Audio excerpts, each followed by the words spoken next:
এখানে বেশি কথা বলার নাই। প্রথমে একটা জিনিস আমি ক্লিয়ারলি বলি যে আমার পরিবারের যে ইতিহাস, সেই ইতিহাসে কে হিন্দু কে মুসলমান এগুলি নাই।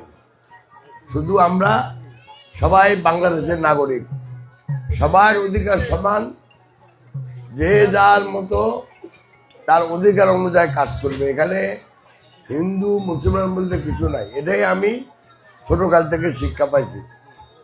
তো আমি বেশি কথা বলবো না, এটা একটা ধর্মীয় অনুষ্ঠান। আমি শুধু এইটুকু বলবো যে আমারও বয়সের দাদা বলল, এই বয়সে এসে আমি বাপের জন্য আগে আসছি, বাইরের জন্য আসছি, এবার আমি নিজে আপনাদের কাছে আসলাম।